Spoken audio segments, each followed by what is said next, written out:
This sport is sponsored by Rapid Radio's. Padres got a victory over the Arizona Diamondbacks last night. Now they welcome Philadelphia to town, bringing a record of 54-39.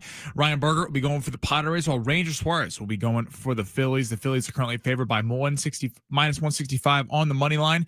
That game will be going at 640. And big news out of the fight world: star boxer Gervonta Tank Davis, who is supposed to fight in a rematch against Lamont Roach in a month, was arrested in Miami at 3:30 in the morning on domestic violence charges. Rapid Radio's instant push-to-talk walkie-talkies offering national LTE coverage and no subscriptions ever. Great alternative to a mobile phone for your kids. For a limited time, go to rapidradios.com now for 60% off and free UPS shipping. Add code radio, get an extra 5% off. Check the clock. What time is it? It's high noon. A split with the D-backs. Ground ball, first base. Cronenworth's got it and taking himself. Ball game over. Padres win. Now the Padres head into the break with a series with the Phillies. And SDFC's back on the pitch in the Windy City. Plus, with the All-Star break here, it's time to look forward. I hate the Eagles. They're the worst. Purposely injuring Brock Purdy in an NFC Championship game. Ooh, allegations. I said look forward. Yeah, Jalen Hurts. Listen, Jalen Hurts. What's that dude's name? Hassan Reddick? Just coming off the side and unblocked. Man, you got to let it go. That was a Kyle Shanahan biggest mistake as a 49ers head coach. The bitterness is strong in that one. We break down the Philly series and get some deep healing in the Fletch zone. Let's get it going on a Friday. What up, everybody? It's San Diego Sports 760. Ben Fletcher, Sammy along with you till 2 o'clock today. John and Jim will take over then.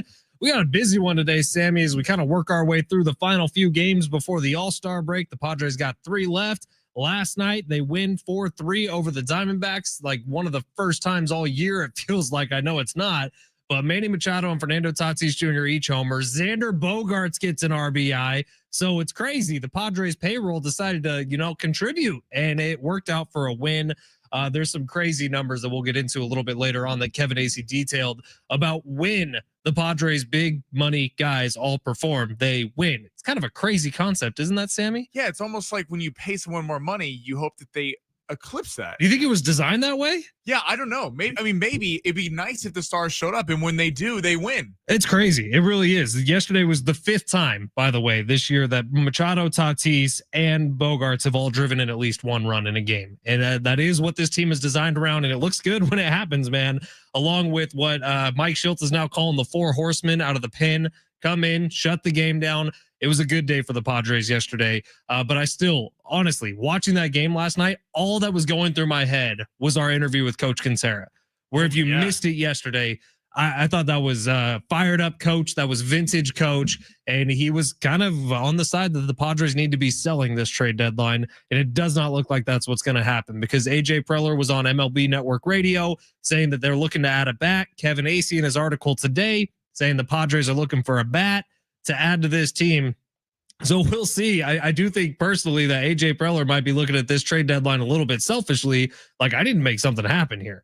But no matter what the Padres do at the trade deadline, no matter what happens over the next few days, if the Padres' big 3 hits like this team can be pretty good, and they could have a shot to do something special this season. It's just, how rare is it that we've actually seen it? That's the 2nd time all year Machado and Tatis have hit a home run in the same game. But good to see a win. No, it was nice to see a win. It was a big win, especially considering how the Diamondbacks had won the series in Phoenix. They were up 2-1. The last thing you wanted to do was go 3-1 down in San Diego. So it was nice to see that split. They'll meet up again later on this year. So it was a nice win last night. That was kind of a quintessential what you would like to see from the Padres. Fernando hitting a home run. He almost had 2. He got the other one robbed. Machado absolutely nuking that one ball to left field. Yeah, it was nice to see the guys. It was nice to see Suarez just come in and shut it down there in the 9th when it felt like the Diamondbacks, they scored, made it 4-3. You're feeling a little uneasy considering it was a 1-run game on Tuesday night and the Diamondbacks couldn't break through. But good win for the boys, and this should be a fun matchup this weekend, because the Phillies are no joke, and it would be massive if the Padres could at least take 2 or 3 over the weekend heading in the All-Star break. We'll get back to the Padres in just a bit. We got some thoughts heading into the Phillies series, as well as the trade deadline, as well as the All-Star break. But today on the show, you're going to get a shot to win a pair of tickets to go see Billy Currington and Kip Moore out at Petco Park Saturday, July 19th. Tickets and info at Ticketmaster.com. Tonight on Netflix is Taylor Serrano. Is this the 3rd time these 2 girls have fought each other? the third time. It sold out Madison Square Garden, all female boxing cards tonight. So if you don't remember, these were the two ladies who fought right before Jake Paul and Mike Tyson, one of the most watched fighting events in human history. But these two ladies fought, and it was great. And it was such a good table setter for the Mike Tyson Jake Paul fight, which ended up being acting job. It was nothing. Oh, it was a joke. But the Taylor Serrano fight was unreal right before it. And these two ladies hate each other. There is a ton of piss and vinegar going around. So tonight, 5 o'clock, it's going to be streamed on Netflix for free, right? Yeah, I'm excited for to that point, Fletch. I mean, we all know the Mike Tyson Jake Paul thing was completely staged. It was like a massive disappointment. I think it was just Mike Tyson wanting everybody to see his butt cheeks. I think that was the whole point of that entire fight. That was the best part of the night when in the locker room with his son. But this fight tonight, yeah, it's cool seeing women's boxing really take off on a massive scale. There's been some great women fighters over the years, but having a trilogy, I thought Serrano won that second fight. I thought she did. She hurt Katie Taylor a few times, but they gave it to Katie Taylor on points.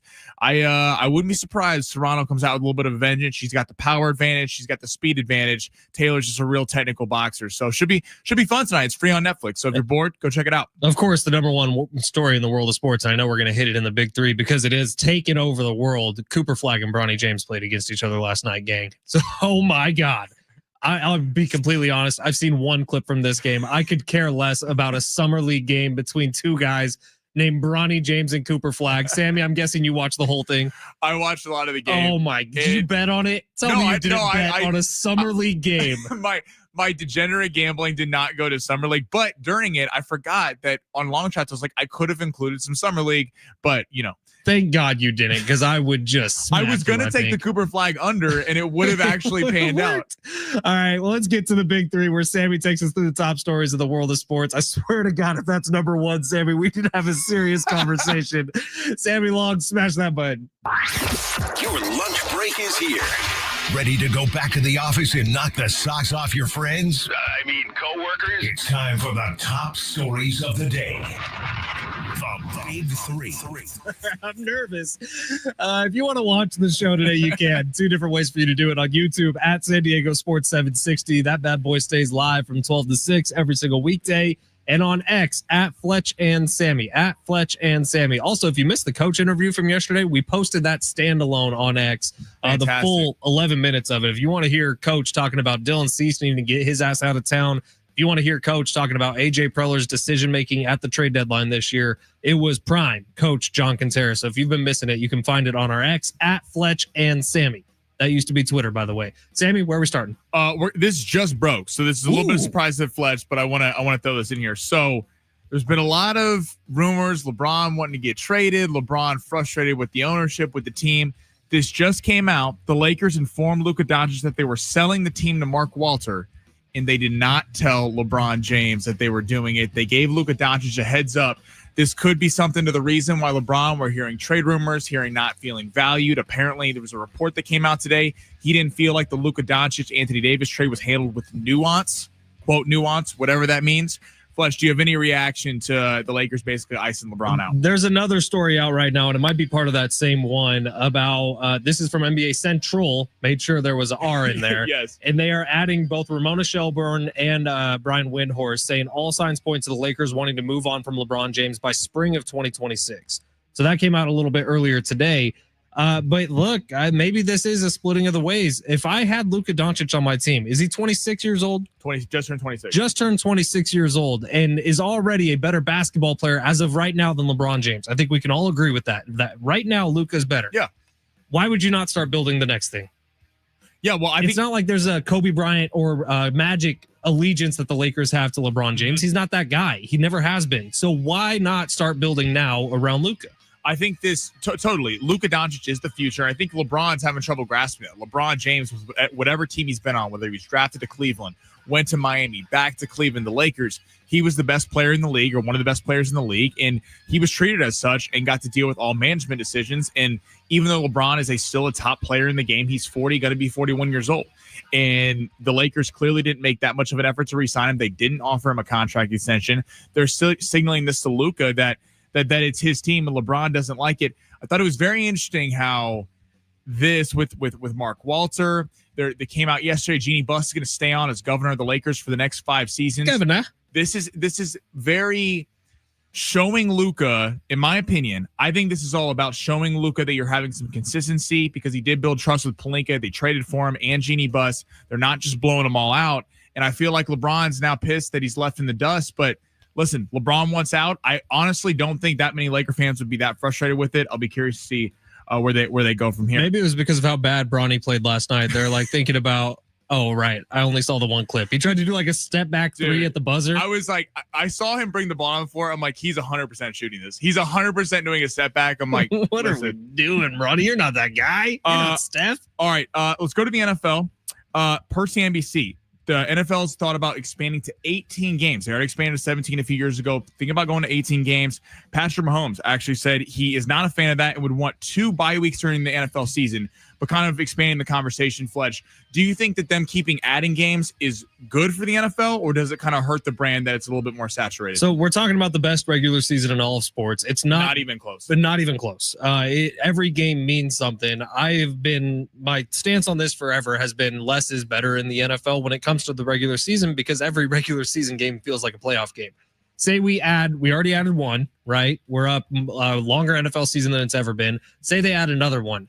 Well, does that make it to where the last 2 weeks of the season don't really matter all that much? Does that make it to where half the league already knows their fate by the final 2 weeks of the season?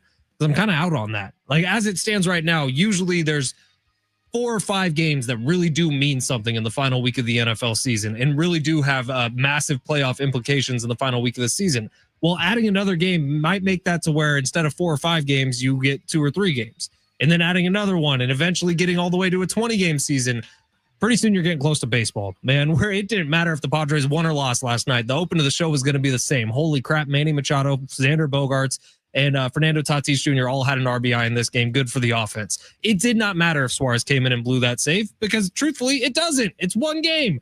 In NFL, every single one game matters, which is why you have such a crazy cult following and you get 17 million people watching a Jaguars-Browns meaningless game because it does mean something. Completely agree. I think that because the NFL does it right, piggyback on what you said, like college football has, and we both love college football here. College football does the 10 games to 12 games, but the problem with college football is because of the rankings, your team, this is why the expansion's nice. Your team could be out of it after week 3. You have a couple losses. You're like, all right, well, I'm still going to watch my college, but they're not going to go to the college football playoff. I mean, how many times have we seen the NFL? Remember the Minnesota Vikings team years ago that started out 5-0? They missed the playoffs. I mean, there was a Chargers team when they were still in San Diego that started like 4-4 on the season and then fought every last minute down to the end of the wire. Every game means something. That's why it is the best reality show on television. I understand Mahomes with this. I don't think that adding games. I like the less amount of games that it means more. Now, the one caveat I'll say, I don't know how you do this. I don't know if this is even realistic. If you are going to add a game, I do think something about the NFL, which is why it's my favorite, it's the best, is because reserves really matter. It matters who your third safety is. It matters who your backup quarterback is. I think it would be fun if every player in the starting lineup had to sit out one game a year. If you added a game, it would make a fun strategic thing. It's like one of those golf games where you do a scramble, but you have to use every person's shot at least once on a hole. If you're going to add someone, it would make it where you got to have a backup quarterback. You got to have some backup receivers. I think it would add something fun if you're going to keep adding games. I don't know if people would hate that idea. I just think if you're going to add one more, it would be kind of fun to show that you can't just have a top end heavy roster. You have to have 1 through 53 of solid level players, but I keep it the way it is because I don't know why you change something that's so great. Really? Yeah, that's probably a little too far. The other one, the United States. Yes. Not overseas, but like just San Diego gets a game a year. That, I don't know if that works or not. I think it'd be fun, but good for Patrick Mahomes for saying something, by the way, because there's probably 4 people in this league that could say something and everyone would hear it and be like, oh, we should probably listen to this guy. Mahomes is one of the 4. He can influence this. Quickly, before we get to the next segment, March Madness.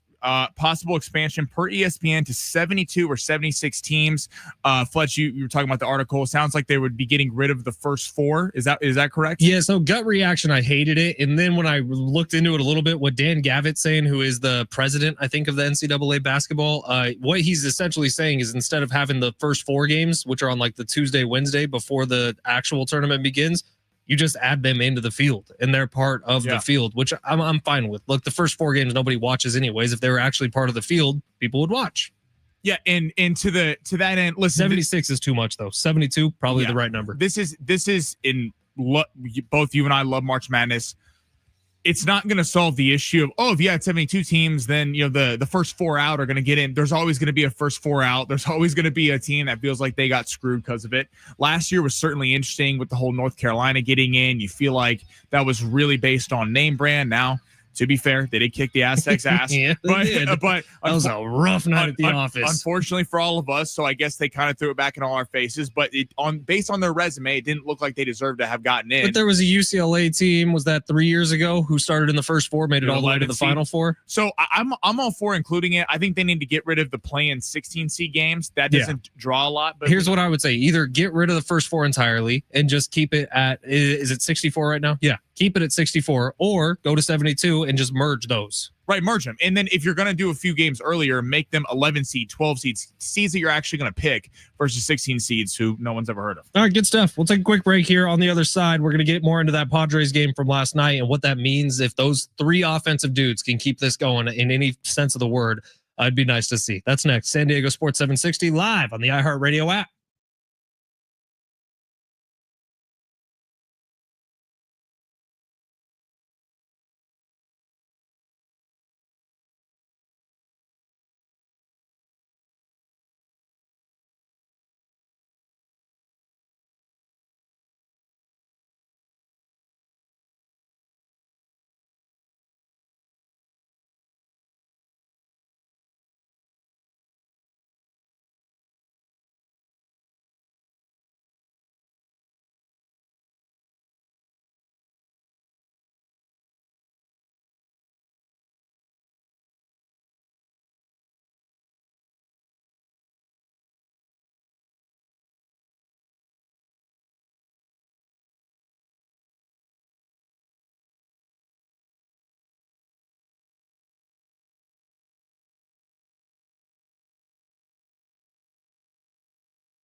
San Diego Sports 760. We got 13 chances today for you to win 1,000 buckaroos every single weekday with the bonus bucks giveaway. Your next opportunity to win coming up at 1 o'clock.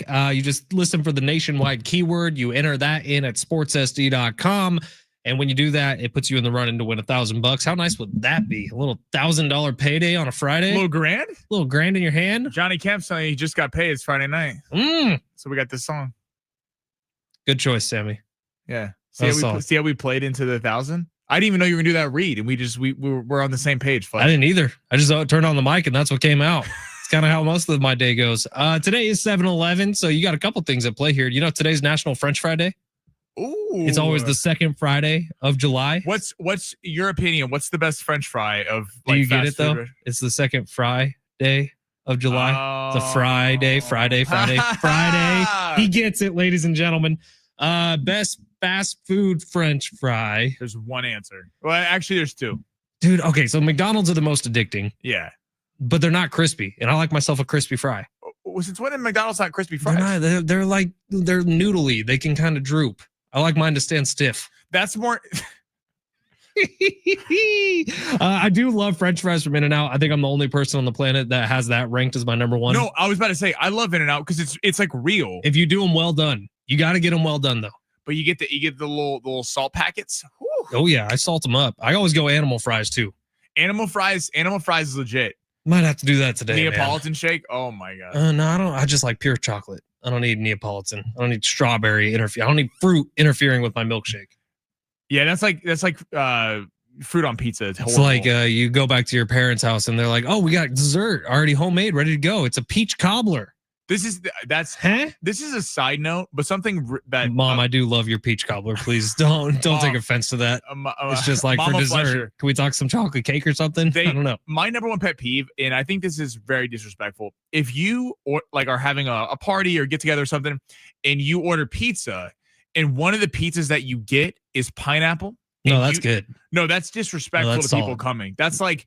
You didn't set the expectation. Like when I say pizza, I'm thinking like a sausage pizza, pepperoni, something like that. You would think sausage pizza. I'm all about a nice little Hawaiian pizza. No, it's sweet. Canadian bacon, pineapple. Yes, please. No, I don't want sweet with pizza on bread. It's gross. Try it before you deny it, my brother. No, I've had it. Yeah. Pineapple on pizza is a solid take. Also 7-Eleven day, free Slurpees down at the 7-Eleven. Free Slurpees. 7-Eleven, which I believe is absolutely elite. Their pizza is actually pretty fire. Just going to say that out loud. No.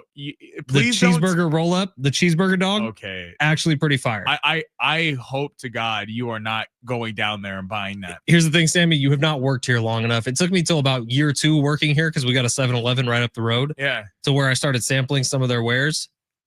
Oh, girl. That thing has been sitting in there all day and you're eating that? No, my boy Ken wouldn't do that to me. Yes, I am on a first name basis with my guy at the 7-Eleven just up the street where I buy my lotto tickets and where, yes, I do buy my cheeseburger roll-ups every once in a while. That just sounds gross. No, it's good. It's good, Sammy. How did we do on long shots yesterday? We so unfortunately we did not come through. Carlos won. Unfortunately, he beat Taylor Fritz, the local kid, Rancho Santa Fe, but he took a little bit longer than he needed to. Sinner went under on set, so we hit the flex play on both of the last two, but we didn't get Brian Wu screwed us. Real quick though, Brian Wu had a no-hitter going. That's what I'm saying. Then the Yankees came back and won. Brian Wu, I pick over on strikeouts. Dude has a no-hitter into the 8th inning.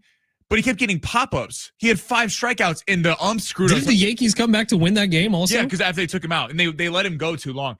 I have some problems with that because we should have had a few more strikeouts with that. That was absolutely ridiculous. Well, good news, Sammy. ABS is coming to the All-Star game, so it's going to all be fixed in a hurry. But new long shots coming up at 12:45. Real quickly on the Padres. Last night was an example, I think, of what this team should be, what this team should have been doing all year long. Because you did. You had Manny Machado hit a home run. Fernando Tatis Jr. hits a home run. Xander Bogaerts rips an RBI double. And I do mean rips. There was actually some pop behind that bat. And last night, it's like, oh, this is what the Padres should always look like. Because the guys who are making damn near $1 billion over the next 10 years are the guys who are performing on this team. And it was good to see. It really was. And if there's some consistency with that, moving into the post-All-Star break and after the trade deadline, this Padres team fixes a lot of problems for me. They checked a lot of boxes last night. You just need to see some more consistency with those boxes. I'm curious about how big of a series this weekend is. Because if you're like, they really are on the cut line of buyers, sellers. I mean, Coach came on our show yesterday, talked about how he thinks they should be sellers, and the worst thing they can do is hold. And I completely agree with that. I think that is the wrong thing. Either go all in, try to win it, or sell off some assets and try to recoup this thing. But you have a tough Phillies team coming to town, a team that if you're going to go far in the postseason, you're probably going to be seeing, because I think they're the third best odds to win it after the Dodgers and Cubs. This Phillies team is no joke, and this is a team that the Padres went 1-2 against last week in Philadelphia. Would love if you're able to go 2 or 3 this weekend or somehow sweep them. I mean, that's a lot of momentum heading into trade deadline, and maybe AJ Preller's able to convince ownership to spend a little bit more money, give up a few more assets, and try to go get this thing. But if you crap the bed this weekend, that's going to be a tough sell. And don't crap the bed. I've always said that. That is that's on my Bible, actually. But NFL division, we did NFC East yesterday. We're going to do AFC East today. That is coming up next, along with a pair of Billy Currington tickets. Steve Hartman coming up at 1:30 today. Can't wait for that. We had a legendary coach appearance yesterday. Every Steve Hartman appearance is a legendary appearance. What's your favorite? Well, I know we got to get out of here, but remember when he admitted to fraud at the movie theater a couple weeks ago? That was a good one. You weren't here yet, Sammy, but back when Steve and I were doing the morning show, he one time legitimately, the DEA called our offices because of something Steve said on air. We'll see what happens today. I would love the DEA to call. The dude is a loose cannon for a good reason. Let's get a quick update from Wimbledon, then we'll get to the NFL coming up next. It's San Diego Sports 760 live on the iHeartRadio app.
This report is sponsored by Rapid Radio's Phillies Padres live from Petco tonight at 6:40. Ryan Berger will be going for the Padres, who's 1-0 with a 2.67 ERA, and Ranger Suarez, who the Padres saw a couple weeks ago, is going for the Phillies, 7-2 record with a 1.99 ERA. That game will be going at 6:40, and Philadelphia is favored by -165. And at Wimbledon, the final on the men's side is set. Jannik Sinner will be taking on Carlos Alcaraz to be a rematch of Roland Garros a month and a half ago, where Carlos Alcaraz came back down 2-0 to win it in 5 in a 6-hour match. Rapid Radio is your instant push-to-talk walkie-talkies, offering national LTE coverage and no subscription ever. Perfect for instant contact with an aging parent for a limited time. Go to rapidradios.com. You'll get an extra 60% off and free UPS shipping. Add code radio, get an extra 5% off.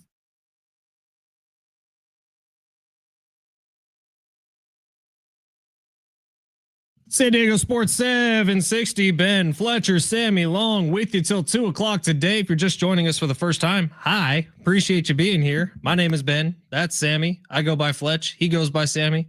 And it's San Diego Sports 760. We hold it down every day from noon to 2.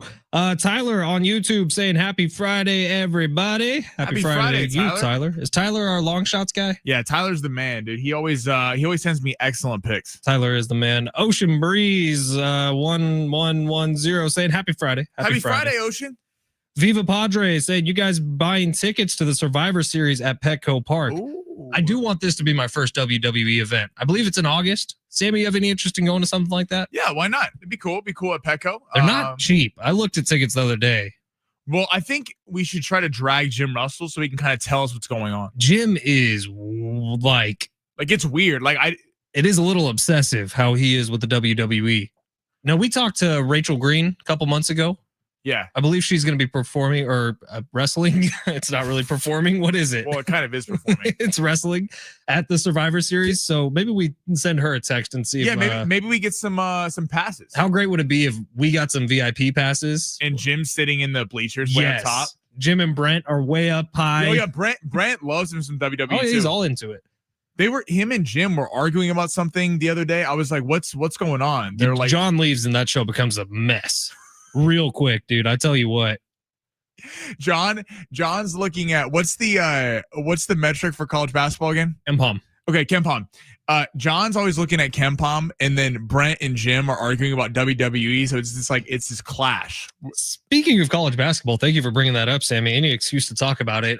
Summer session for the boys over at San Diego State got started this week. Dutcher got the whole crew together. It looks like Magoon Guath has put on about 15 pounds. That's what they're saying, at least. Hopefully that's the truth.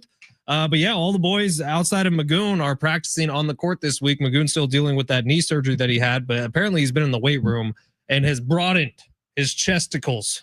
His chesticles? Yeah, that's what I call pecs. They 619. Big shout out to my guys Fletch and Sammy. If you smell what Big Marsh is cooking, Marsh Big Marsh. In. What's up, Big Marsh? Way to distract Sammy. That was good. He was about to say something really, really thoughtful. No, but the Aztecs, it's gonna be exciting this year. I was talking to Dom, our sales guy, yesterday.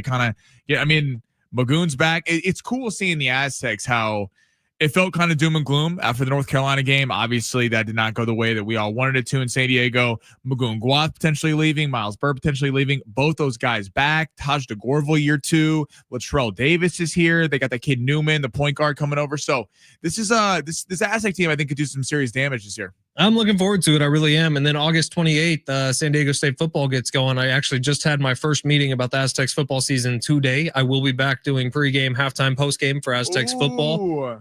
Can't wait for it, man. Sean Lewis and see what the guys got cooking up. They're bringing back a couple of key pieces. Remember Jordan Napier, who ripped off that 40-yard kind of catch and run early in the year against Cal. He's coming back. They got some real pieces on this team, man. Hopefully, they got the 4-star running back, the local kid. Then they got the backup quarterback from Michigan coming in too. So that's gonna be fun. Breakout year for Lucky Sutton incoming. I'm predicting that. Yeah, it should be fun, man. I'm looking forward to Aztecs football. It will definitely be a step up from what happened a year ago. It has to be, quite frankly. All right, real quickly, let's go to the AFC East in just a quick little note here on the AFC East. We did the NFC East yesterday, which I think is one of the most fascinating divisions heading into next season. In the AFC East, there's one team that I'm crazy interested in, and it's not the Buffalo Bills. Any guesses on who that's going to be this year, Sammy? New England Patriots. Nope, it's actually the Jets, the New York Jets, because I think that they're going to be far, far better going into this season. And it's crazy because you're going from Aaron Rodgers to Justin Fields, a quarterback. But I like Justin Fields. Is that a crime? Because I really do like Justin Fields, and I think he's a much better quarterback than what we've been able to see so far in his career. Well, can we, like, to be fair to Justin Fields, this guy has been demolished in his career for going to a franchise in the Bears, which has not shown that they've been able to develop a quarterback. We'll see with Caleb Williams. And everything they've done for Caleb Williams, they did not do for Justin Fields. No, and then let's also remember the last year Justin Fields, remember he had that like 6-game stretch. Remember they played the Patriots in Soldier Field. He had like 212 yards rushing. He was going off. They had that one Monday night game, and he was really good down the stretch. The Jets are, Aaron Glenn's there now. You got the stink of Aaron Rodgers out. You got Justin Fields. That the roster that everyone was high on 2 years ago, that everyone thought, oh, this team with Aaron Rodgers could seriously do some damage in the AFC. That roster is pretty much intact. It's a lot of the same guys. You got Sauce Gardner, Quinnen Williams on the defensive side. It was complete turmoil last year between Rodgers, Saleh getting fired. I mean, it's just that thing was a joke. And Aaron Glenn gets credited for a lot of the culture that went down in Detroit, which has probably the best culture of any NFL team going right now. Aaron Glenn was a huge part of that. I'm excited to see what he does. I'm excited to see Justin Fields get a new opportunity. I think Breece Hall is fascinating to watch. Sauce Gardner, one of the better defensive cornerbacks in all of football. Like, I do think the Jets have a kind of a high ceiling this year. Now we'll see what they can do, because the Buffalo Bills probably are getting better once again. Josh Allen, another year under his belt. We'll see if they're the juggernauts of the AFC East like they have been. That's what's interesting to me, because Vegas has them as favorite, the Bills, as every single game next year they're favored in. That they probably should be. This division, though, the Patriots, you got Vrabel there. Drake May really came on at the end of last year. Hell, gave the Bills some trouble in that final game. That was like week 17, 18. The Bills ended up winning, but kind of took them up and down the field. The Dolphins are healthy again. That team was completely decimated last year. Went on a little bit of a run late in the season when they got Tua back. Tyreek was back. Waddle was hurt for a little bit. They've kind of sold off a little bit with Jalen Ramsey, but they still got Mike McDaniel in the Jets. The Bills are interesting to me because if everyone thought last year they were going to take a step back, they traded Stephon Diggs and all that, and then they actually got better. They kind of improved because you weren't just forcing it to one guy. You weren't forcing Stephon Diggs to complain when he didn't have 12, 15 targets a game. I'm curious this year, and I know Fletch is going to say I'm hating and all this stuff. Like, as a Chiefs fan, I'm more scared of Baltimore or a team like that. I think that Baltimore in the AFC is an extremely complete team on all sides of the ball, extremely well-faceted. Lamar seems to keep taking his game to another level. We all know Josh Allen's amazing. James Cook's there. He wants a new deal, so we'll see if he kind of holds out into training camp and all that stuff. They don't fix this defense. They run in here with the same defense every year, with Ed Oliver kind of being the leader of it. And then just a collection of guys in the back end. I don't know that we're seeing something from Buffalo that's going to take them to the next level. Except for Josh Allen, who has another year and potentially an MVP season. I was seeing today, Sammy, that Patrick Mahomes MVP odds are way down. Maybe something nice to jump on when we're in Vegas in a couple weeks. We can always put some Patrick. Here's the thing, though. This is why I might not we'll bet it, because Patrick Mahomes is a great idea to get MVP. But Mahomes, the way Reed runs his offense is not about padding Mahomes' stats. Mm-hmm. It's about a lot of Pacheco on the goal line, Kareem Hunt. It's not about getting Mahomes an MVP. Whereas, Sean McDermott, because he has no idea what he's doing as an NFL head coach. I was about to launch into something about Patrick Mahomes having a nice bounce back year after he really struggled a year ago. Well, it's crazy that a bounce back year is going to the Super Bowl. But Sean McDermott has no idea what he's doing and runs his quarterback into the ground. You say all this. Sean McDermott knows what he's doing. I don't think he's a great head coach. He's not Andy Reid, but guess what? There's only one Andy Reid. So we don't need to get salty every time we talk about the Bills. If the Bills had a better head coach, maybe one of these years they got past the Chiefs. I don't. What do you think Sean McDermott has done to warrant him being? Because we know Josh Allen's elite. Josh Allen's a fantastic player. At some point, he gets out coached in these games. Who do you think is a better head coach, John Harbaugh or Sean McDermott? John Harbaugh. Who do you think is better head coach, Jim Harbaugh or Sean McDermott? TBD. At the NFL level, honestly, Jim Harbaugh leaves a little bit of a bad taste. I'll even throw you a bone. I think if Kyle Shanahan had the Bills and he had Josh Allen, I think they would be much better than Sean McDermott. Kyle Shanahan would get to the Super Bowl and choke. That's what he does, Sammy. Kyle Shanahan's a terrible big game coach. Everybody knows that. I know it way too well. 949, I bet on Trevor Lawrence to lead the league in touchdowns this year. Defense so bad they're going to be throwing it every down. That's not a bad bet at all. Interesting. Trevor Lawrence, Brian Thomas Jr. year 2, as well as Travis Hunter. That's Andy Etienne back. Trevor Lawrence could be a breakout guy this year. 484, take Fletch to any other area of the country. The convenience store game is awful in Southern California. He's never done Wawa, Sheetz, Quest, Buc-ee's. 7-Eleven is just one step above prison commissary options. I have been to a Buc-ee's. That's one of my favorite places on the planet. Like, Texas has grocery stores and convenience stores figured out. Buc-ee's are amazing. H-E-B markets are ridiculous. Texas is awesome outside of Whataburger, which sucks. Whataburger does not suck. Whataburger it's not in and out, but like Quick Trips in the Midwest, very good. Whataburger sucks. All right, we're going to take a quick break. Coming up on the other side, it is Sammy's Long Shots, where we get a weekend full of sports action, maybe even some summer league. What? There's a lot of fighting. There's UFC, boxing, Wimbledon, baseball. We got a special little parlay coming up next. That's next. San Diego Sports 760 live on the iHeartRadio app.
All right, we got long shots coming up in just a minute where Sammy makes us a little daily fantasy sports lineup for the weekend. Can't wait for that. We talked about it earlier today, Sammy, but today's 7-Eleven day. Today's also a Friday. I feel like we should do something kind of fun. So why don't we say this? If someone works or lives within a, say, 25-minute drive of Kearney Mesa area, which is where our studios are, Sammy and I are bringing you Slurpees. Bringing you Slurpees. You want a Slurpee today? You got to hit us up on the talkback mic. All right. So that's how we're going to qualify you. Just give us your name and your neighborhood on the talkback mic. And if you don't know how to do that, when you're listening on the free iHeartRadio app, search San Diego Sports 760, add us to your presets. Why don't you?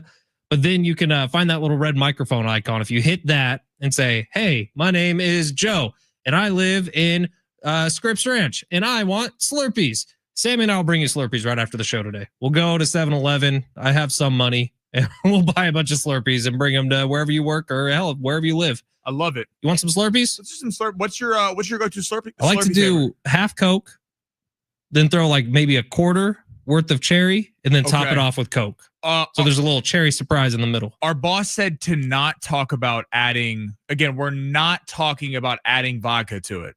You want to add vodka to it? We're not talking about that because they said not to. But you're kind of talking about it right now. No, I'm saying we're not talking about it. I'm just saying that's a fun way. If it's a Saturday at the beach, you get a Slurpee, go to 7-Eleven. We're not doing that because of legality reasons. I'm just saying that once we hand it to you, whatever you do with it, that's your prerogative. So leave us a talkback on the talkback mic. Open up the free iHeartRadio app. Find that little red microphone icon. Leave us a talkback. That talkback goes straight to Sammy's computer. He'll kind of scroll through them, see whose names pop up. And we'll go bring someone Slurpees. I like this idea. Tell us how many you need too. I think I got a cap. I don't know if I want to spend more than like $20 on this, but I'll spend $15 on this. 50, what? You got some big plans with the extra $5 tonight? Maybe. Yeah, maybe. Home Alone. Can you, by the way, did you eat a real meal? Because I know the other day you ate, what was it, Spam and pasta at your first night alone? That is a real meal, Sammy. No, that's the poor man's carbonara. Did you eat a real meal last night? I think I had Spam and pasta again. Dude, I'll be completely honest. What the hell? It's good, dude, and it was left over. Why don't you leave your house? We're in San Diego. There's a gazillion great restaurants. Just go somewhere. I was home. I was chilling. I was watching the Padres game. And that was what was in the fridge. I was good with it. I'm telling you, fry up some Spam. It's not bad. All right, let's get to long shots. Text line trying to motivate me for long shots right now. Oh, yeah. Let's see what we got here. 949 says Sammy looks like he saves his nail clipping. Dude, I've actually been saying that for a full year, 949. That's funny you mentioned that. You do look like you save your toenail clippings. 949 you put them in tea. Sammy looks like he reads fortunes from the tea leaves. That's true because that's what we're about to do with long shots right now. Sammy did text me over the weekend. He's like, I'm a GD fortune teller. Oh yeah, because we bet Amanda said it with so many breaths. Amanda to beat Sabalenka. I told you that. Teller. I told you that. I gave that out. No Sammy, one believed me. Hit the button. Let's see. Underdogs? Nah, that's all. Those with a less than good chance of winning? Too wordy. Wait, he's all big time now, huh? It's time for Sammy's Long Shots. Hold on. Can't talk until I say the important stuff. Long Shots is presented by Circa Million and Circa Survivor. Now, go. Our buddy Tyler saying, let's get a 6-leg slip going, Sammy. After all, it's a Flex Friday. Oh, Tyler. You know what? Because Tyler said so, guess what? We have a 6-legger coming up. 6 is too much, Tyler. Don't tempt him. But if we hit it, oh, my Lord. Mm-hmm. Oh, my Lord, on Monday. All right, I did notice there was a freebie on the WNBA. Are you adding that? I was going to. Unfortunately, you can't have it for the Flex Friday. So we can't add that. If you Nafisa Collins to get a half point, if you want to add that to a parlay, Prize Picks take care of you and do that. But here's my lineup. Unfortunately, the Wimbledon, the men's side, the odds have not come out because Yannick Sinner just finished up here a little bit ago. So we do not have a bet for that. But we do have, there's a lot of boxing going on this weekend. A lot of it. So tonight, Amanda Serrano, Katie Taylor, the trilogy, free on Netflix for any of you who are bored. And one something to do tonight, 199.5 total punches landed. We're going more than for Amanda Serrano.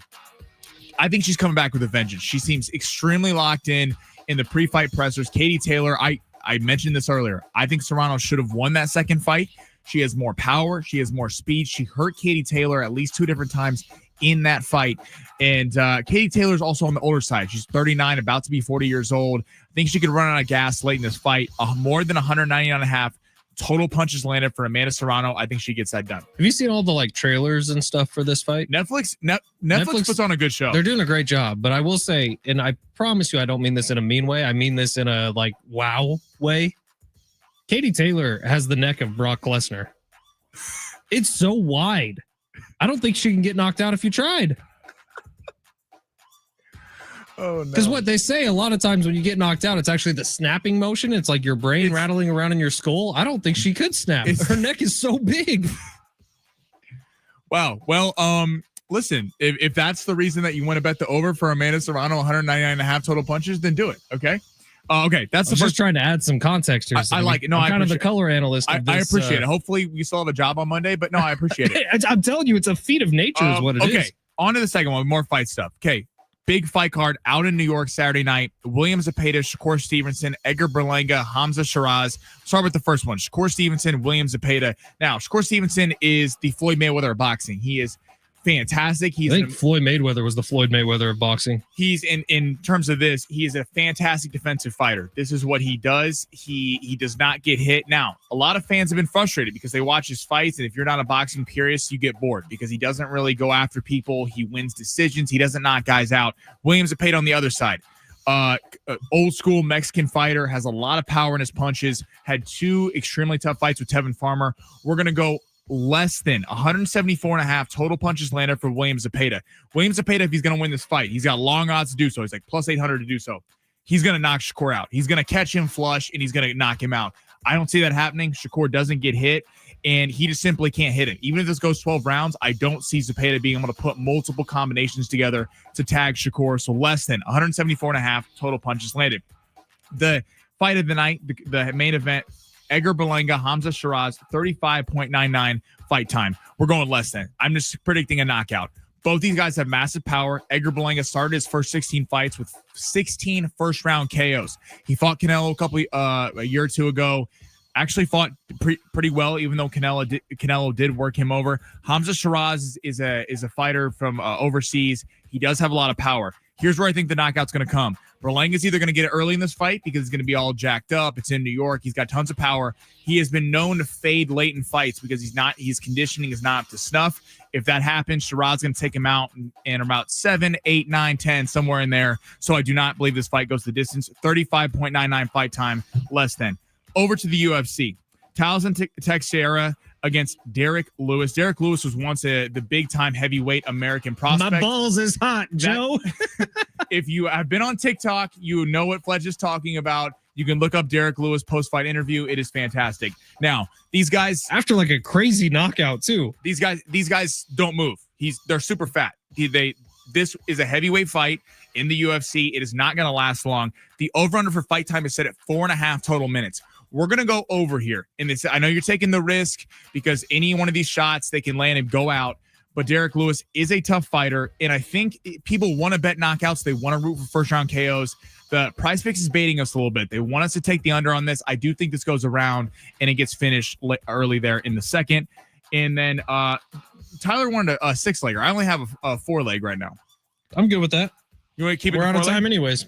Okay. So just to recap, Edgar Berlanga, less than 35.99 fight time minutes. William Zepeda, less than 174.5 total punches landed. Amanda Serrano tonight, more than 199.5 total punches landed. And Towson Teixeira and Derek Lewis, more on 4.5 fight time minutes. A stacked fight night in the UFC. No, it's fantastic. Listen, we might have a special long shots later in the show because if these Wimbledon odds drop, we get some baseball. I might give maybe I'm feeling like gifting lineups. Like Towson Teixeira, Derek Lewis, that is a main card worthy fight. Yeah, so this is a fight fan parlay. Stephen Thompson, this is the Wonder Boy, dude. Again, this is a fight fan parlay. If you're not a fight person, maybe later in the show we're gonna get you a special Wimbledon baseball WNBA parlay. But this is what we got for right now. More than on Fatima Klein and Melissa Martinez. That fight will go the distance. You want to add that one too? I already did. Give that to us one more time. The Fatima Klein fight. Okay. More than on time. Okay. Because it'll go the distance. There we go. There's our 5-legger. All fights. We are the fight show in the city. So we know what we're doing. Fight show, NFL show, everything show. Slurpee show. Slurpee show. you want a Slurpee, by the way, we're going to drop Slurpees off somewhere right after the show. So hit us up on the Talkback Mike free iHeartRadio app, little red microphone icon, tap it. You can leave a 30-second voicemail. Just tell us your name, your neighborhood, and we might be showing up at your doorstep. All right, San Diego Sports 760, hour number 2 coming up next. Steve Hartman coming up in hour number 2, and we got a big old party coming up. San Diego Sports 760 live on the iHeartRadio app. You do look like you eat toenail clippings. Ew, bro.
Mortgage rates for the first time in a long time are being reported as coming down just a little bit. It's time for you to call Gary Cooper today. 858-376-1299. 858-376-1299 is the phone number to call for Gary Cooper over at Mountain Trust Mortgage and Realty. It's Fletch here for you. And Gary Cooper is my real estate agent. He is also my mortgage broker. And he's helping my wife and I through as we're looking to figure out how to buy our first home in the San Diego market. Gary Cooper is the man. Look, if you want to email me, Benjamin Fletcher at iHeartMedia.com, I will set up a meeting between you and Gary Cooper. Hell, I'll even get in the car and drive with you up to Rancho Bernardo to go see him. But Gary, he prides himself on eliminating the smoke and the mirrors and the shell games when it comes to mortgages. He tells you why when you call 5 different companies, you get 5 different answers. And if you've ever gone through this process, you know what I'm talking about right now. You'll call one company and they'll tell you a mortgage rate that's way lower than what the national average looks like, but they don't tell you that you need to pay to buy points to break down that mortgage.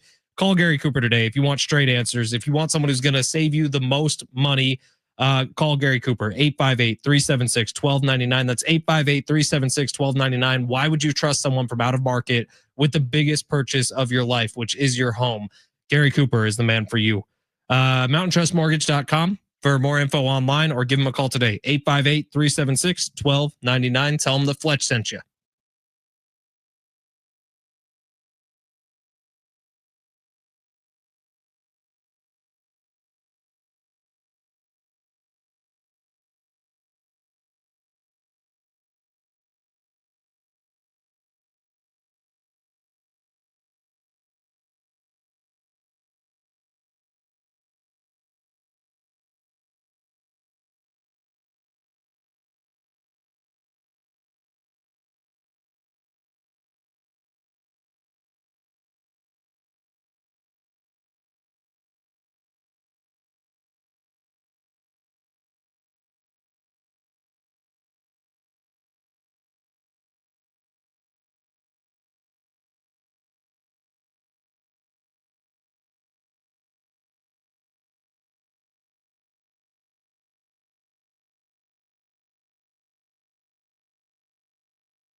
This report is sponsored by Sid's Carpet Barn. The Padres 3-game set before the All-Star break against the Philadelphia Phillies, who bring in a record of 54-39.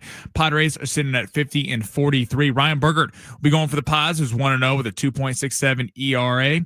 And Ranger Suarez will be going for the Phillies, who's 7-2 with a 1.99 ERA. Philadelphia is currently favored by -165. That game will go on at 6:40. And the Lakers apparently did not, per Ramona Shelburne, tell LeBron James that they were going to sell ownership to Mark Walter. They told Luka Doncic early, though. With Kohl's Fine Flooring closing, Sid's Carpet Barn is San Diego's undisputed flooring leader, carrying a huge selection of high-end flooring and durable, economical flooring, too, at all the lowest prices in town. Visit sidscarpet.com.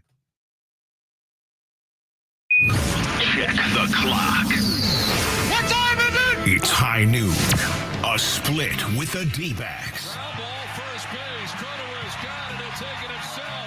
Ball game over. Padres win. Now the Padres head into the break with a series with the Phillies. And SDFC's back on the pitch in the Windy City. Plus, with the All-Star break here, it's time to look forward. I hate the Eagles. They're the worst. Purposely injuring Brock Purdy in an NFC Championship game. Ooh, allegations. I said look forward. Yeah, Jalen Hurts. Listen, Jalen Hurts. What's that dude's name? Hassan Reddick? Just Yeah. coming off the side and unblocked. Man, you got to let it go. That was a Kyle Shanahan biggest mistake as a 49ers head coach. The bitterness is strong in that one. We break down the Philly series and get some deep healing in the Fletch zone. And it's hour number 2 here on San Diego Sports 760. Ben Fletcher, Sammy Long with you. And look, we like to break news on this show. That's kind of what we do here on San Diego Sports 760. And you've heard of Tupac versus the Notorious B.I.G. You've heard of Nas versus Jay-Z, 50 Cent versus Ja Rule, Eminem versus MGK, Ice Cube versus NWA. That was a good one. How about Kendrick Lamar versus Drake of last year? We have a new rap battle going on, and this is breaking news. This is so stupid. Popeyes has released a diss track pointed towards McDonald's. This is exactly what we needed in the middle of the summer, right before the All-Star break. If you please go to World Star, it's a great Instagram account. Those of you under the age of 30 know what it is. If you don't, it's World Star Instagram. I feel like World Star got famous when I was in high school. Really? Yeah. Oh, But it wasn't like it wasn't an Instagram account. It was a YouTube page. Oh, okay. But it's fantastic. I was just listening to it at the break, and it's not that good. But is McDonald's going to respond? When are they dropping? When's the next drop? Dude, watch McDonald's go pay like $1 billion for Kendrick Lamar to write their diss track. That would be so funny. Is that what was the best rap beef of all time? The best can't be Tupac and B.I.G. because that ended in death. Well, if you take like just diss tracks, I think Tupac and Biggie is up there. My personal favorite Hit is him up. Ice Cube. Yeah, Ice Cube versus NWA when he dropped.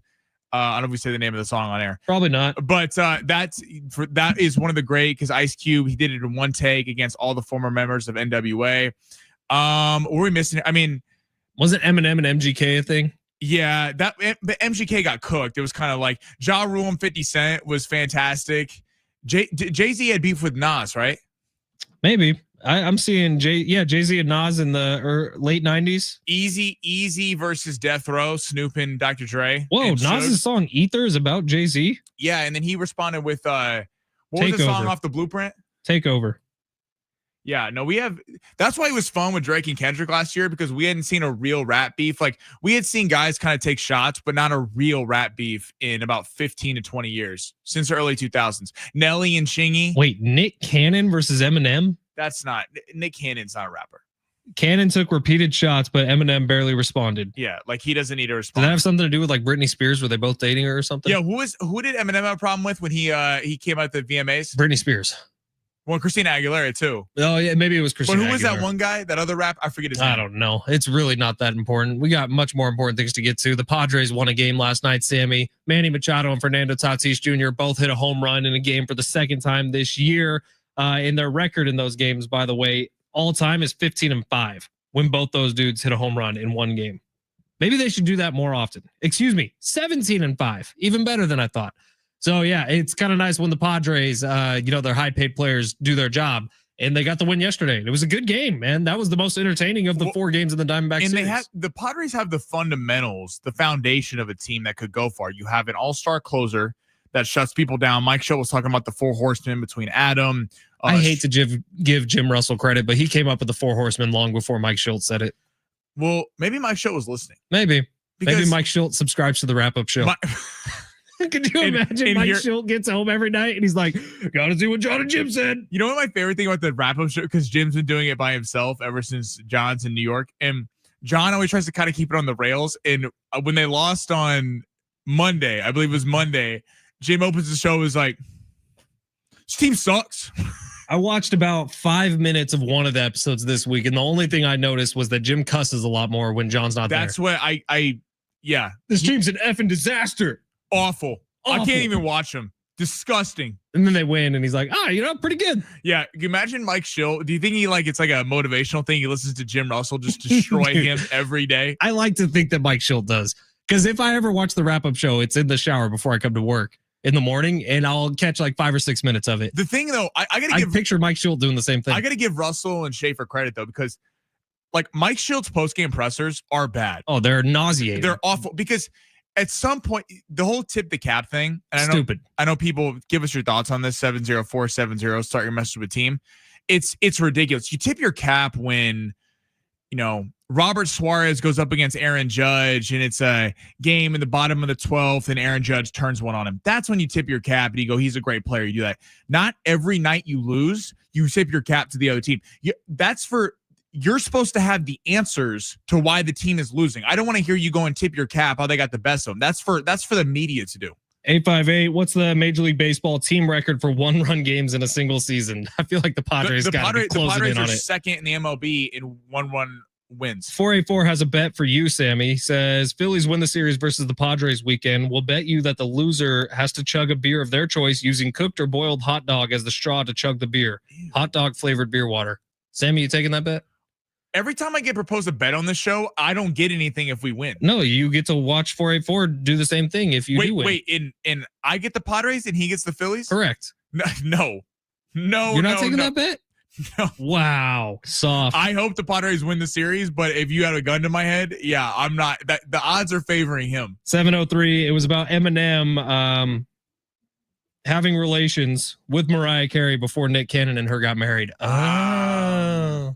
Well, Nick Cannon needs to be quiet because he has 35 kids? Yeah, let's hit one big 3 story here. We'll save 2 for the other side. Then we got Steve Hartman coming up at 1:30. And by the way, if you want a Slurpee, I have a hankering for one because it's 7-Eleven day. Sammy and I'll bring you a Slurpee after we get off the air today. So just hit us up on the talkback mic on the free iHeartRadio app. Tell us your name, your neighborhood, and we could be bringing you a Slurpee right after we get off the air. Sammy, smash the button.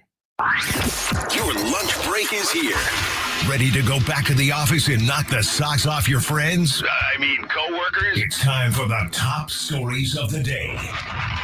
The Big Three. So Eminem hit it first. Who knew? Listen, that's apparently what started the Drake and Kendrick beef, but that's a whole other thing. All right, moving on. Bleacher Report. Maybe that's what started the Popeyes McDonald's beef. Hey, Ronald McDonald was Ronald, keep it in your pants, dude. Dude, that's what they need to drop the diss track on. It's a Friday. World Star is getting me distracted. Okay. Bleacher Report just released a thing for teams contending in Major League Baseball about potential ads for a team. They got to the Padres. The name that was thrown out there was Adolis Garcia, hitter for the Texas Rangers. Fletch, would you like that move? Do you think a hitter is the most important move to add on this team? I've had a bit of a awakening with this, and I don't know if it was Coach Quintero yesterday. I do agree that holding is probably the worst thing for this team in the long run, but I don't think they're going to sell because I think AJ Preller's in a little bit of job preservation mode as of this point. His contract ends after next season.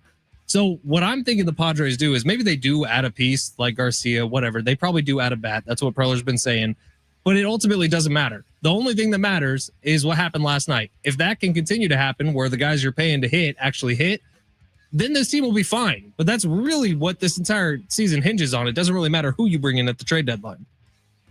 The interesting thing is this, because Coach made this point yesterday, and we all know that the ownership was not keen to be spending big money. And we, again, got to keep giving AJ Preller props because the fact that he was able to get Gavin Sheets on a minor league contract or small contract, and then the Nick Pivetta deal, the 4-year, $55 million, but the final 2 years are backloaded, so was able to work that deal out. I don't know where this team would be without him. The thing is this, is the ownership going to even let AJ Preller try to go acquire prospects and take on a larger contract to go win this thing. And if you're AJ Preller, let's say just for the sake of argument, they're like, no, we're not trading. We're not trying to add at the deadline. Do you have the stones to sell? Because that might come at the peril of your own job, but that's the only way this team is legit going to get better. Because Coach Quintero highlighted it yesterday. This team has no prospects besides DeVries and Salas. And Salas is playing double-A ball right now. DeVries, that would be idiotic to trade him. I mean, that's kind of the future of the franchise. I think that would be a massive mistake unless you just get some massive deal that you can't turn down. And I feel like if you bite the bullet a little bit, you could turn this thing around faster. Yeah, we'll see what they do. The Padres have one of the more fascinating trade deadlines in all of Major League Baseball coming up in just a few weeks. Sammy, go ahead and hit us one more. Let's go on the other side. Let's get one on the other side. Perfect. That sounds great. We do have a few talkbacks pulling in here, so we're going to make a choice on who's getting Slurpees right after the show today. But Sammy, we have people who actually listen and actually want Slurpees. That's good to know, isn't it? We love it. Everyone wants Slurpees, man. Slurpees are very popular. Looks like Marcos from PB, Alex from Fallbrook, and then we got some best supporting actors talkbacks from yesterday. So good stuff there. San Diego Sports 760. We'll take a quick break. Steve Hartman coming up in 15 minutes. Your shot to win $1,000 coming up at 2:00. And coming up next, we'll get to the rest of the big three, plus this NFL story that's creeping in the back of my head that I'm worried about for next year. That's next. San Diego Sports 760 live on the iHeartRadio app.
SDFC back on the pitch tomorrow afternoon, 5:30 kickoff time. You're going to hear it right here on San Diego Sports 760 as they take on the Chicago team out in the Windy City.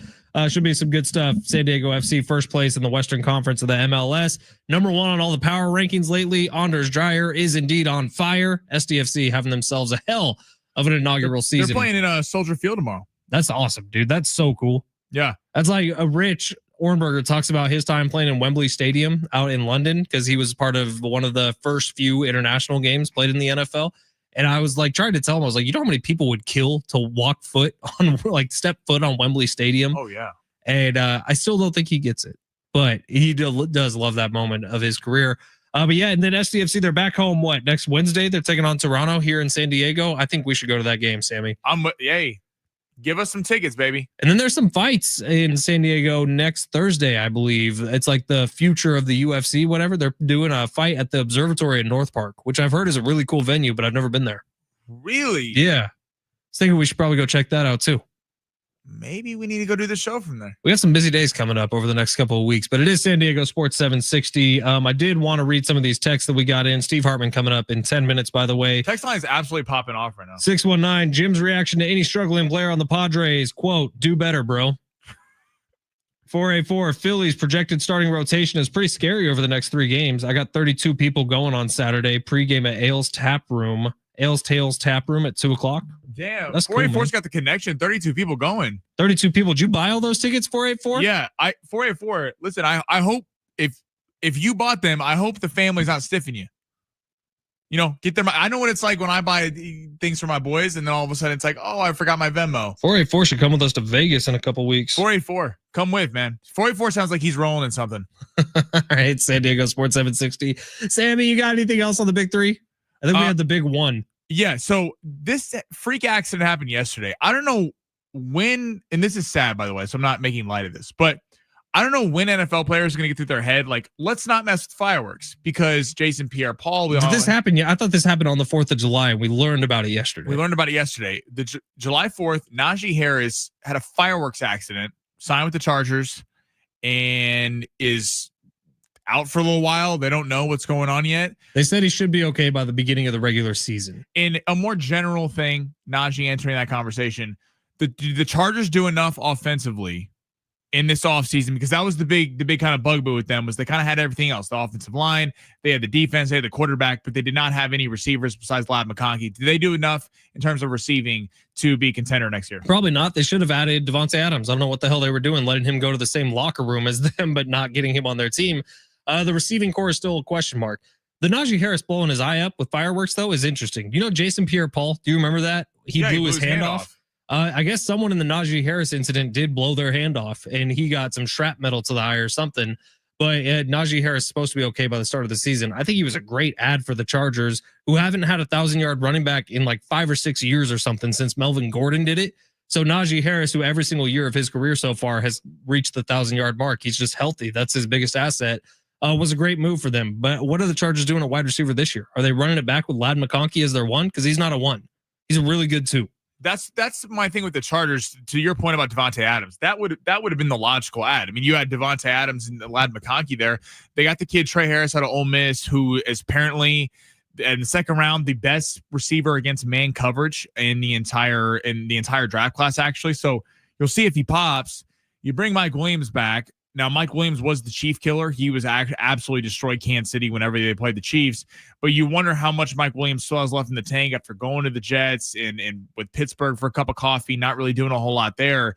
It feels like the Chargers, like Jim Harbaugh's an excellent coach, but it feels like he's getting in his own way because of this whole build from the interior out, which is great.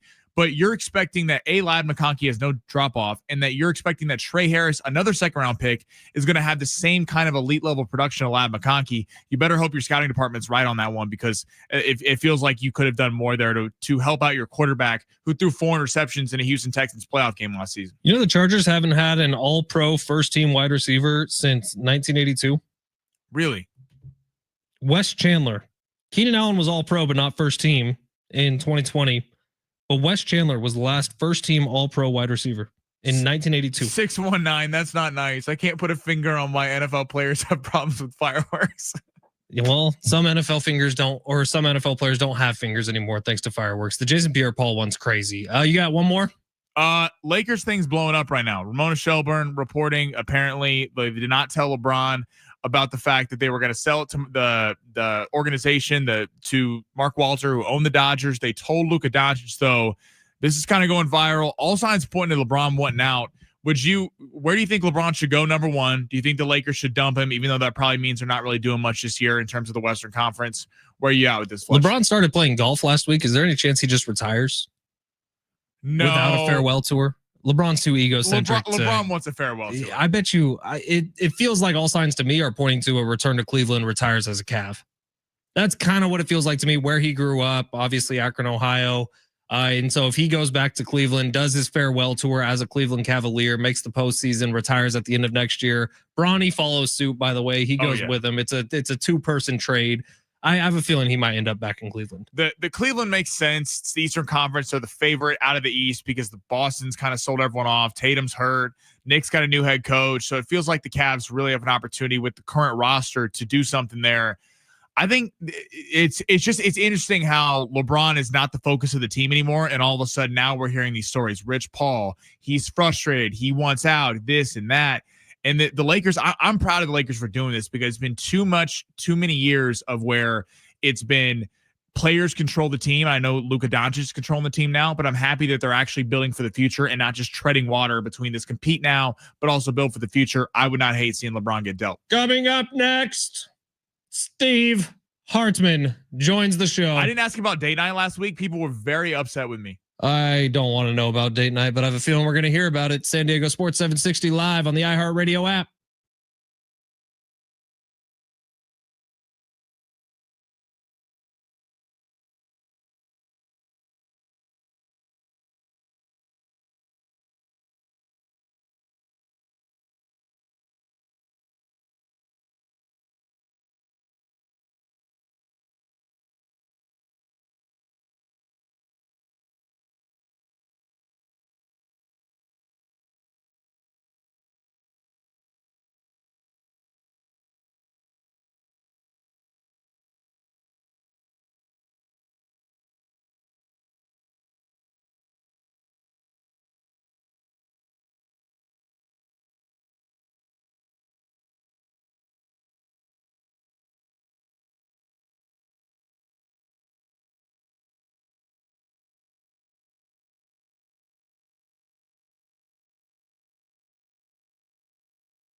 You know what's more fun than winning money by yourself?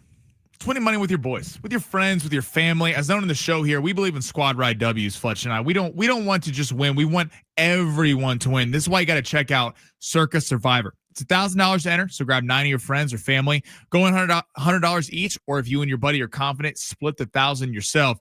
You pick one team each week to win their matchup. Once you burn a team, you can't pick them again. So Fletch and I have been debating how we're going to handle this. How are we going to do this Circa Survivor?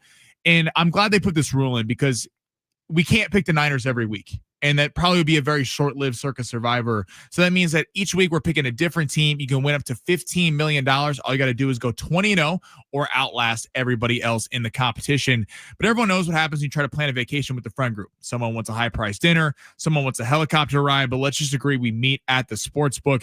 If you and a group have trouble deciding on things, then coming to a consensus on a weekly pick for Circa Survivor may not be right for you. Don't worry, Circa's got you covered with Circa Million, where you don't need friends to tell you what to pick. All you need to do is pick 5 teams against the spread each week, and you can win up to $6 million in guaranteed prizes. Winner gets $1 million, and get this: you're the worst entry in the pool. You're the booby prize, which is $100,000 to the worst entry. Sign up in Nevada, play from anywhere. Gives the excuse to plan a summer Vegas trip. Win your money now with Circa.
This sport is sponsored by the Jim Buttrell Real Estate Team, Padres.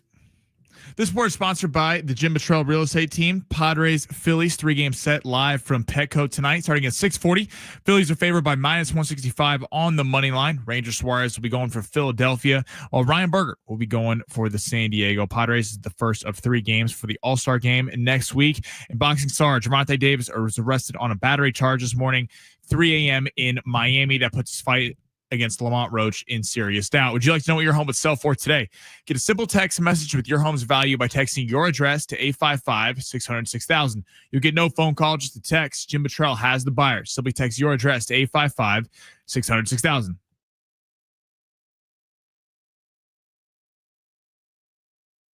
San Diego Sports 760, Ben Fletcher and Sammy Long. We are with you till 2 o'clock today. John and Jim will take over then. And right now, it's our favorite time of the week, everybody. Steve Hartman has joined the show. Hi, Steve.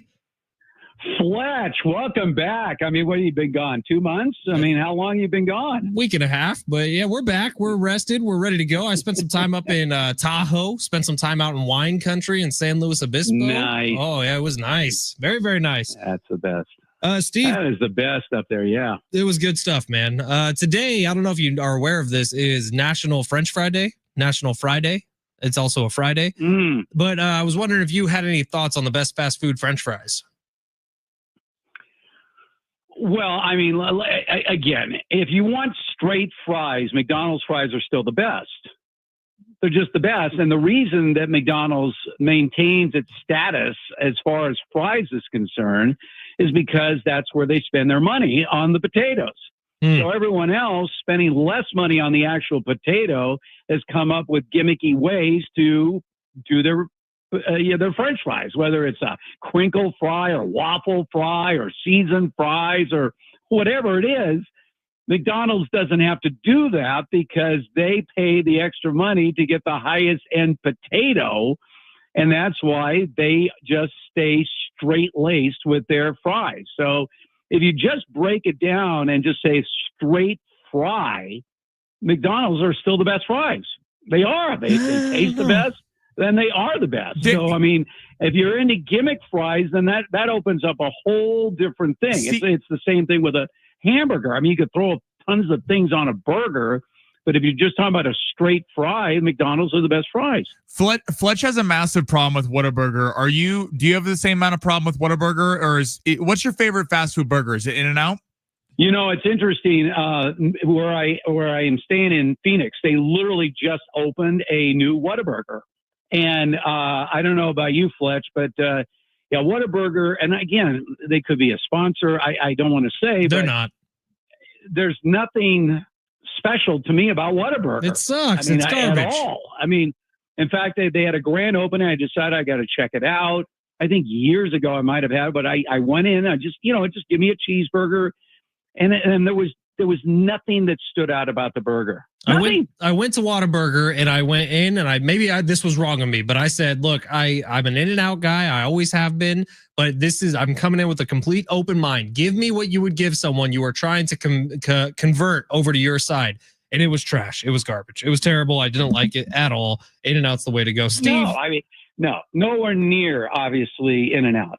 So, yes, I 100% agree with that assessment. Smart guys. Whataburger. Doing smart stuff. Steve, is LeBron James going to be a Laker by the start of the next NBA season? Well, that is a great question. And here's the dilemma for the Lakers.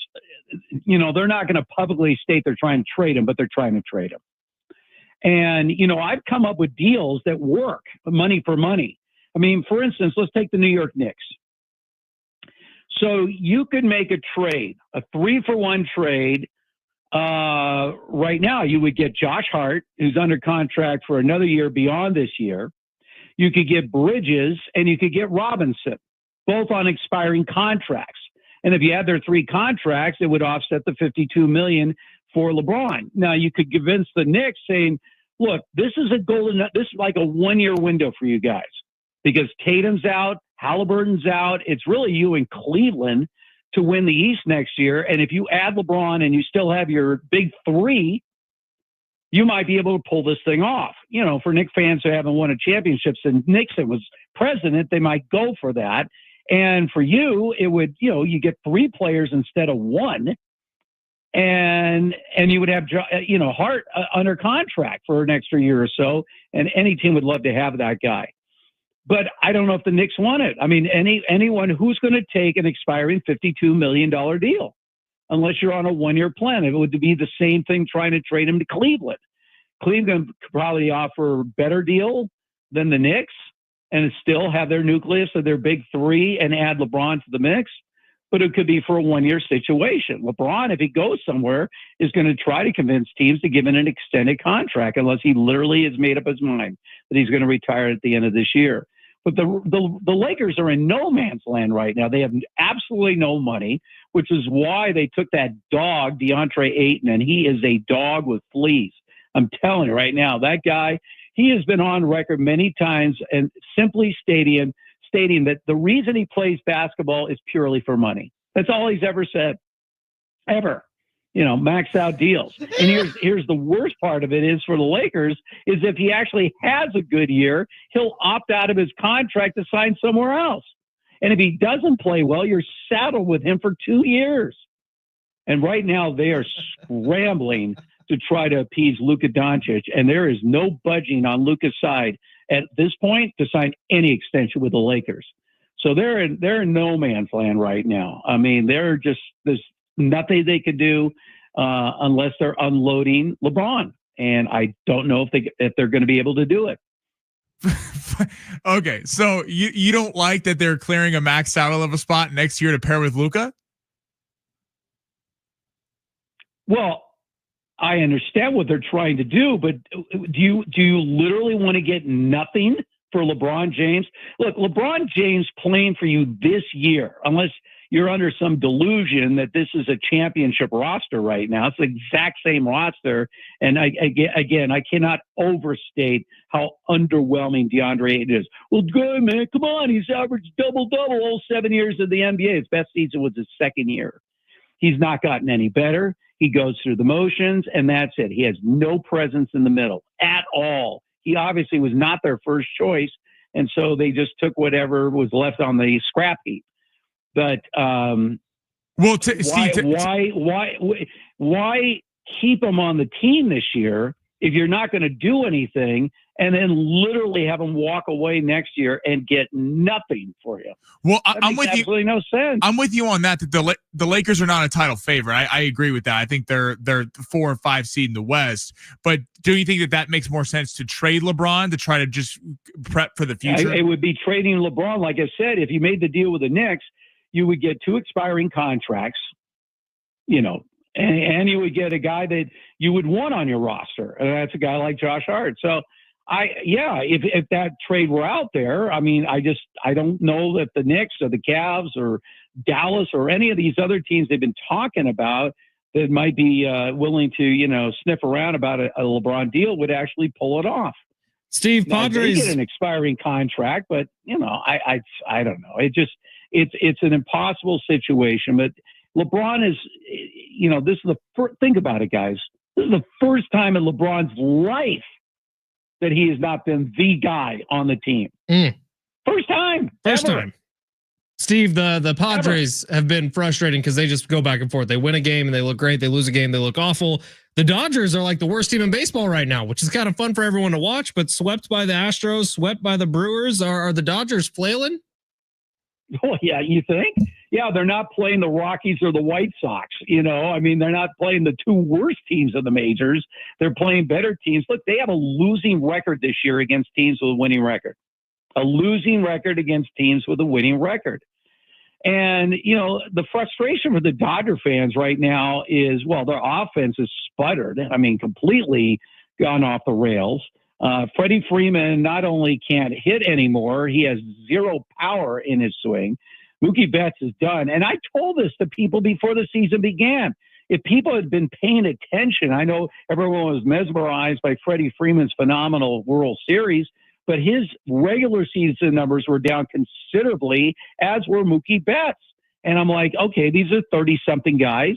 Is it clear that they're on the downside of their career? And this year they have proven, yes, they are on the downside of their career. If it wasn't for Paez having a breakout year, or Will Smith obviously having an MVP caliber year, they'd be in deep crap right now.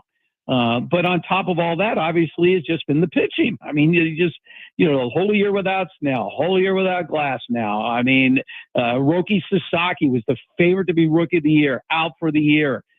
Tommy John surgery.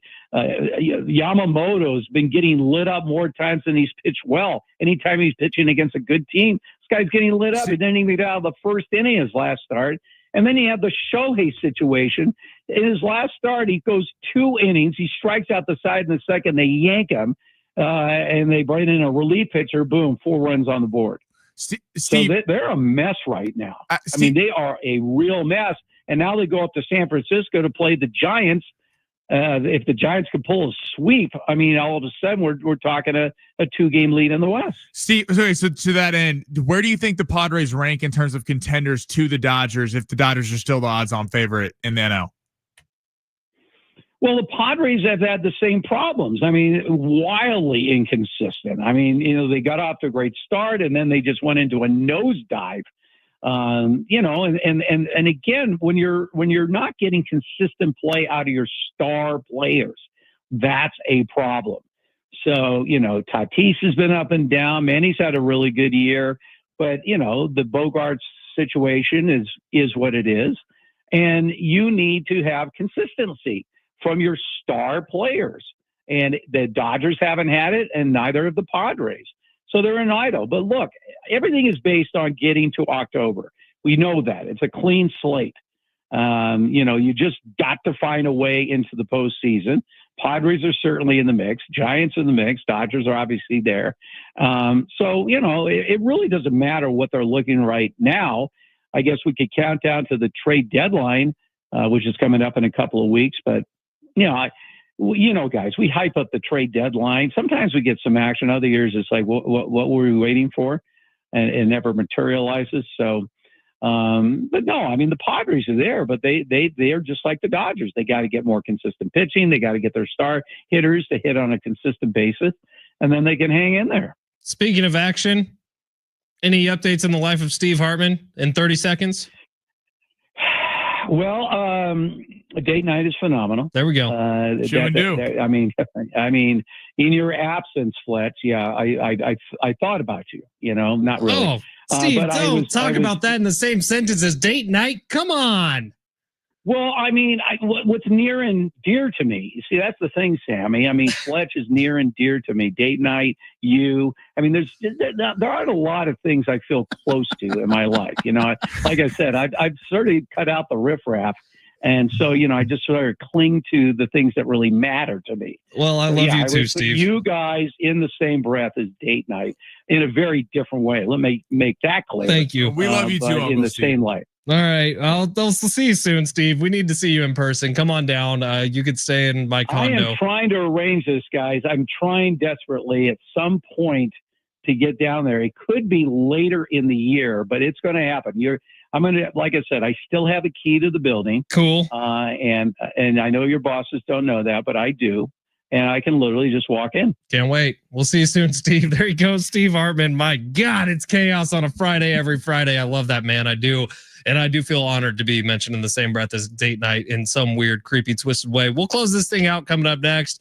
We will announce where we're heading with some Slurpees coming up next. It's San Diego Sports 760 live on the iHeartRadio app.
San Diego Sports 760. This is about it for Sammy and I today. Here, we're with you till 2:00. John and Jim will take over then. A busy one today. Steve Hartman was in rare Steve Hartman prime form. Guess I shouldn't really say rare. That's sort of just what Steve does on Fridays. His text line says 484 Fletch in a blue chew makes Hartman's engine run. Yeah, that was crazy. The fact that Steve thinks about us at date night makes me wildly uncomfortable. I think it's very cute. And also proud at the same time in a weird way. Yeah, I feel like he's like showing us the ropes. We do need to get Steve down here for a full Friday show. He keeps saying he's coming down and then he doesn't come down. I know. He's a flaker. That's what I've always said about Steve Hartman. We are going to see our buddy Alex from Fallbrook for a little Slurpee drop off. Maybe we do more stuff like this in the future. I don't know. That was kind of a hair nose idea we just sort of came up with today. But yeah, I'm excited about it. No, I'm excited to go meet Alexander, where he's working a little North County. Say what up, dog. So what's going on, man? Going up to RB. What you got? That's my RB is your streets, isn't it? That's my haunt. Do you have a bunch of cred up there? Yeah, they see me coming. They're like, "Watch out!" Like that's he ran this high school. I bet. Sammy Long, all 6'9" of them. What? So Kendall's back tomorrow. Back tomorrow. What you have big weekend plans tonight? This is your last blowout bachelor pad night. I'm going to watch the fight tonight. I'm actually stoked for it. The Serrano-Taylor fight. Yeah. I think it's going to be great, man. Again, I watched the Tyson-Paul fight from Circa, actually, in Las Vegas. I was there with Rich Ornberger and our buddy Jared Smith, who we have on during the NFL season for some bets. But Jared, Rich, and I were watching that fight, and the Taylor-Serrano fight was awesome, dude. And then the Jake Paul-Mike Tyson fight happened, where there were literally grown men in tears in the sports book as Mike Tyson was making his walkout, thinking like this is the coolest thing ever. And then the fight happened and everyone was booing the massive screen. It's such a joke. But Netflix, I'm excited because Netflix has done a really good job. They're obviously promoting Crawford Canelo in September. So they're really with the NFL on Christmas, they do a good job promoting sporting events. Like Netflix does it right. For everyone who has a problem with the streaming services, I get it. You got to pay for it. But honestly, who doesn't have Netflix? Who doesn't have Netflix? I mean, like if you don't have Netflix, what are you doing? My brother has Netflix with ads. Like, what are you doing? That's ridiculous. Come on, dude. Pay. You want to watch How I Met Your Mother without advertisements? There's nothing worse than when you get stopped and it's like a minute and a half and you fall asleep. It's a whole thing. I mean, I say all this and for sure my father-in-law pays for our Netflix. Well, and you mooch off our HBO Max. I do mooch off of your HBO Max. I use the Schlong account. Yeah. Yeah, but Kendall, I think, was using my account because I walked in and there was Sex in the City. I was like, I definitely was not watching Sex in the City. We do not watch Sex in the City either. So that must be a you problem, Sammy. Or maybe one of your exes is still logged in. Your many, many, many exes that you have just sprawled across the country. All over San Diego. All right, that's it for us today. Maybe there's some unknown children out there with Sammy Long's DNA as well. Hopefully. Dear God, help us all. That's how we end the Friday. That's how we do it. We'll see you in a little bit, Alex. Can't wait to meet you, man. Thank you for everybody who was here this week. It was a fun one. I'm glad that we're all back and in the same area again. It's San Diego Sports 760 live on the iHeartRadio app. We'll see you Monday.